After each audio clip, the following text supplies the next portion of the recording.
अस्सलाम वालेकुम फ्रेंड्स, आज हम जिस टॉपिक पर बात करेंगे वो आपके पास है वो एंजाइम के बारे में ही है। और वो आपके पास है लॉक एंड की model and induce fit model. ये जो लॉक एंड की मॉडल है, ये ईमेल फिशर एक साइंटिस्ट था, इसने पहली दफ़ा इंट्रोड्यूस करवाया था, जो कि एंजाइम की वर्किंग को डिफाइन करता है, इलस्ट्रेट करता है। 1890 में ईमेल फिशर ने लॉक एंड की मॉडल इंट्रोड्यूस करवाया, जो कि एंजाइम की वर्किंग के बारे में आपको बताता है। ये जो ईमेल फिशर है, ये अपने लॉक एंड की मॉडल के अंदर बताता है कि स्पेसिफिक किस्म का ये एंजाइम जो है वो स्पेसिफिक किस्म के सबस्ट्रेट को पकड़ेगा और प्रोडक्ट के अंदर कन्वर्ट कर पाएगा। यानी इसके कहने का ये मतलब है कि सपोज कर लें, अगर आपके पास ये एक एंजाइम है, ये आपके पास एक एंजाइम है, एंजाइम ए, तो ये इस सबस्ट्रेट को पकड़ेगा, जिसकी जो शेप है बॉक्स जैसी है, इस सबस्ट्रेट को पकड़ेगा, ये स्पोल्ड शेप है, इस सबस्ट्रेट को पकड़ेगा और प्रोडक्ट के अंदर कन्वर्ट कर पाएगा। ये वाला जो एंजाइम ए है, ये इस सबस्ट्रेट को, जिसकी जो शेप है स्फेरिकल है, ये भी स्पोल्ड शेप है, तो ये वाला जो एंजाइम है, ये स्फेरिकल शेप वाले जो सबस्ट्रेट है उससे प्रोडक्ट के अंदर कन्वर्ट नहीं कर पाएगा। तो दोबारा से देखने की जो लॉक एंड की मॉडल है, जो कि ईमेल फिशर ने 1890 में इंट्रोड्यूस करवाया, जिसके अंदर वो ये बता रहा है कि जो स्पेसिफिक किस्म का एंजाइम है, एक ख़ास तरह का एंजाइम जो है ख़ास किस्म के सबस्ट्रेट के लिए बना होता है, और वो उसी ख़ास किस्म के सबस्ट्रेट को पकड़ेगा और प्रोडक्ट के अंदर कन्वर्ट कर पाएगा। यानी कहने का ये मकसद हुआ कि एक एंजाइम जो है वो तरह तरह के सबस्ट्रेट को प्रोडक्ट के अंदर कन्वर्ट नहीं कर पाता। जिसकी एग्जांपल मैंने यहाँ पे आपको डिफाइन कर दी कि सपोज कर लें कि अगर आपके पास एंजाइम ए है, वो जो है वो इस सबस्ट्रेट के लिए बना हुआ है और इसको प्रोडक्ट के अंदर कन्वर्ट करेगा, लेकिन ये वाला जो एंजाइम ए है, ये इस सबस्ट्रेट को प्रोडक्ट के अंदर कन्वर्ट नहीं कर पाता। उसके बाद देखें कि आपके पास ये जो लॉक एंड की मॉडल है, जो कि ईमेल फिशर ने इंट्रोड्यूस करवाया 1890 में, उसके अंदर ये बता रहा है कि जो एक्टिव साइट है ये रिजिड स्ट्रक्चर होता है। यानी एंजाइम की जो एक्टिव साइट है, जो कि सबस्ट्रेट को प्रोडक्ट के अंदर कन्वर्ट करती है, जिसका बहुत बड़ा रोल होता है सबस्ट्रेट को प्रोडक्ट के अंदर कन्वर्ट करने में, वो जो एक्टिव साइट है रिजिड स्ट्रक्चर है, यानी चेंज नहीं होती सबस्ट्रेट के मुताबिक। ईमेल फिशर लॉक एंड की मॉडल के अंदर क्या बता रहा है कि जो एंजाइम की एक्टिव साइट है ये रिजिड स्ट्रक्चर होती है, बहुत ज़्यादा हार्ड स्ट्रक्चर होती है, नॉन फ्लेक्सिबल होती है, जो कि सबस्ट्रेट की शेप के मुताबिक चेंज नहीं होती। यानी वो कहना ये चाह रहा है कि जो एक्टिव साइट है बिल्कुल एक टेम्पलेट की तरह वर्क करती है, यानी हार्ड से सांचे की तरह काम करती है।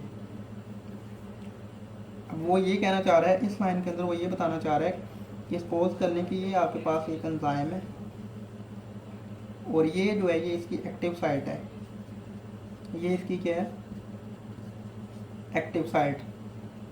तो ये कह रहा है कि ये वाले जो जगह एंजाइम की, ये बहुत ज़्यादा हार्ड है, रिजिड है, बहुत ज़्यादा सख्त है, नॉन फ्लेक्सिबल है, ये सबस्ट्रेट की शेप के मुताबिक चेंज नहीं होगी, बल्कि इसी किस्म का सबस्ट्रेट, एक्टिव साइट की शेप के मुताबिक का सबस्ट्रेट अगर यहाँ पे बाइंड होता है तो वो तभी जाके प्रोडक्ट के अंदर कन्वर्ट होगा।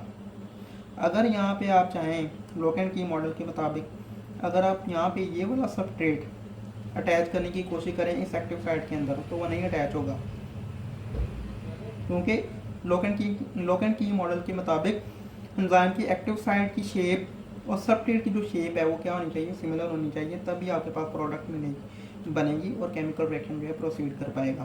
तो ये सारे पॉइंट किसके बारे में थे, लॉक एंड की मॉडल के बारे में थे, जो कि ईमेल फिशर ने 1890 में इंट्रोड्यूस करवाया। लेकिन ये वाला जो मॉडल है ये नॉन एक्सेप्टेबल था, ठीक है, इसे साइंटिस्ट ने कह लें कि डिस्कार्ड कर दिया था, रद्द कर दिया था। जो करंटली फंक्शनल जो है, या जिस मॉडल के मुताबिक वाकई एंजाइम वर्किंग करते हैं, वो है इंड्यूस्ड फिट मॉडल। अब ये जो इंड्यूस्ड फिट मॉडल है, ये एक अदर साइंटिस्ट ने इंट्रोड्यूस करवाया था, कोल एंड, उसका नाम है, 1959 में।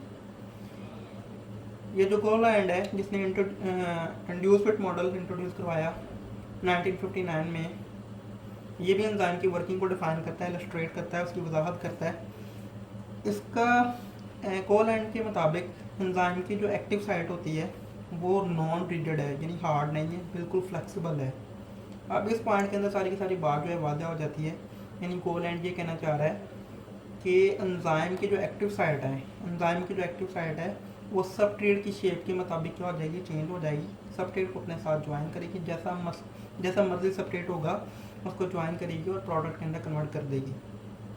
यानी अगर और आसानी से करना चाहें तो हम ये लिख सकते हैं कि जो एंजाइम की जो एक्टिव साइट है ये अडाप्टिव होती है। एंजाइम की एक्टिव साइट जो है अडाप्टिव होती है, किसके मुताबिक, इंड्यूस फिट मॉडल के मुताबिक। यानी सबस्ट्रेट की अगर शेप ऐसी है और एक्टिव साइड की सपोज कर लें, एक्टिव साइड की जो शेप है, एक्टिव साइड की जो शेप है इस तरह की है, इस वक्त ये एक्टिव साइड है, तो ये वाली जो शेप है एंजाइम की जो एक्टिव साइड की जो शेप है ये ढल जाएगी, ये बिल्कुल ढल जाएगी। किसकी शेप के मुताबिक, सबस्ट्रेट की शेप के मुताबिक, ताकि जो सबस्ट्रेट है वो एंजाइम की एक्टिव साइड के साथ अच्छे से क्या हो पाए, अटैच हो पाए और प्रोडक्ट के अंदर कन्वर्ट कर पाए।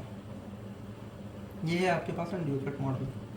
तो इंड्यूस फिट मॉडल दोबारा से देख लें। कोलैंड ने 1959 में एक अदर मॉडल एंजाइम की वर्किंग को डिफाइन करने के लिए बताया था, और इसने इस मॉडल के मुताबिक ये जो साइंटिस्ट है ये कहना ये चाह रहा है कि जो एक्टिव साइट है ये रिजिड नहीं होती बल्कि फ्लेक्सिबल होती है। एंजाइम की शेप, एंजाइम की जो एक्टिव साइट है वो सबस्ट्रेट की शेप के मुताबिक चेंज हो जाती है, ताकि तरह तरह के जो सबस्ट्रेट है एंजाइम की एक्टिव साइट के साथ बाइंड हों और प्रोडक्ट के अंदर कन्वर्ट हो पाएँ और जो केमिकल रिएक्शन है वो प्रोसीड होता जाए। तो सिंपली आप एंजाइम की एक्टिव साइट को अडॉप्टिव कह सकते हैं। ये अडॉप्टिव होती है, ये अडॉप्टिव होती है सबस्ट्रेट की शेप के मुताबिक। ठीक है जी।